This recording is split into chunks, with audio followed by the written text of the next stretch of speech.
Colombia está cerca de cumplir 8 años desde su acuerdo de paz entre el gobierno colombiano de Juan Manuel Santos y la guerrilla de las FARC. A pesar de algunos avances significativos, la violencia se ha recrudecido y sigue azotando amplias zonas de Colombia, especialmente en las zonas rurales y empobrecidas, que ya fueron castigadas en el pasado por el conflicto armado. Por eso en este video te contaremos cómo el conflicto armado en Colombia, pese a los años, aún no tiene los resultados esperados y cómo esto afecta todo el desarrollo del país. Pero antes de comenzar, no olvides suscribirte y activar las notificaciones. El acuerdo puso fin a una de las guerrillas más longevas de la historia, 50 años de conflicto entre las entonces Fuerzas Armadas Revolucionarias de Colombia, FARC, y el Estado. Dejaron 8,5 millones de víctimas, entre las cuales más de 1,5 millones fueron asesinadas o desaparecidas forzadamente. La firma del documento conllevó la dejación de las armas de las FARC a cambio de un complejo programa que buscaba atajar los orígenes de este conflicto histórico: el narcotráfico, la desigualdad en el acceso a la tierra y las garantías en la participación política.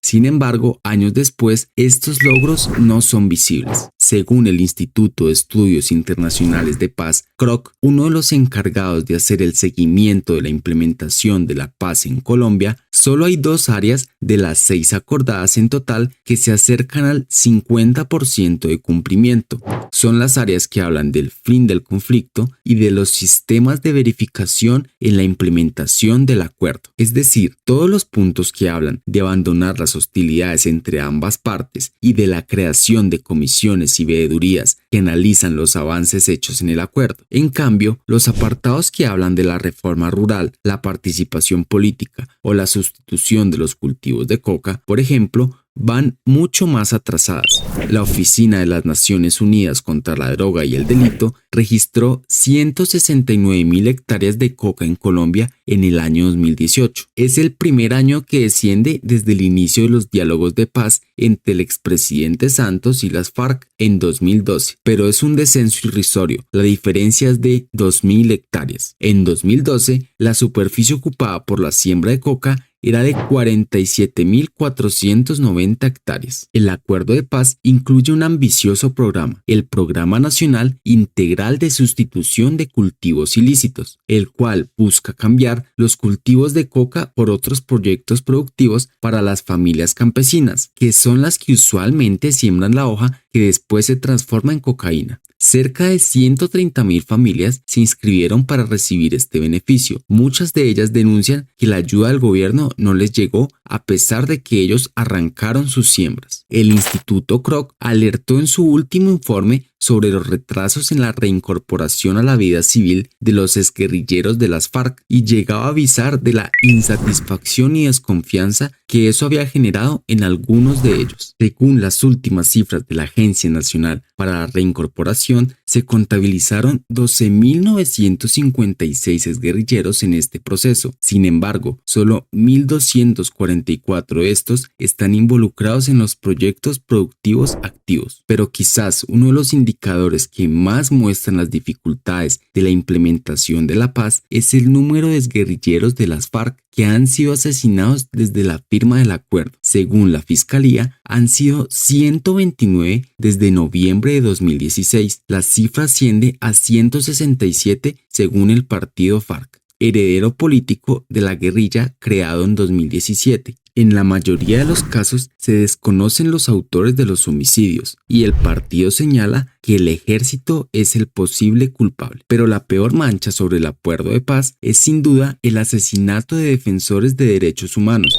La organización Somos Defensores contabilizó 591 agresiones contra líderes sociales solo en el primer semestre de 2019, de los cuales 59 fueron homicidios. Es la cifra más alta desde que empezaron su labor hace 10 años. Los asesinatos tampoco han dejado de aumentar desde la firma del acuerdo. En 2013, por ejemplo, mataron a 78 defensores de derechos humanos, 5 años después, en 2018, la cifra se había duplicado hasta los 155 y en el año 2023 la cifra ascendió hasta 150 personas. La mayoría de estos crímenes se atribuyen a las llamadas disidencias, grupos que se crearían tras el acuerdo de paz. Al igual, no hay que dejar de lado un sinfín de grupos herederos de las Autodefensas Unidas de Colombia, la principal organización paramilitar que existió en el país y que tras su desarme en 2006 se atomizó en varios grupos autónomos. También siguió operando en el territorio la guerrilla del Ejército Nacional de Liberación, conocida como ELN, la última guerrilla en Colombia, que en los últimos años se extendió hacia algunas de las áreas dejadas por las FARC, especialmente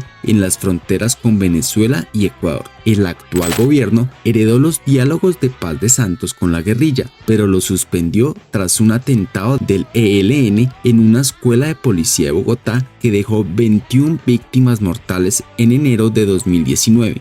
Después de esto, ha habido varios acercamientos entre el gobierno y la guerrilla, pero estos no se han concretado por el poco interés de la parte del grupo subversivo. Pero más allá de los actores que ya existían, es especialmente preocupante la existencia de las disidencias de las FARC, grupos surgidos de la antigua guerrilla que aún opera en varios puntos del territorio colombiano.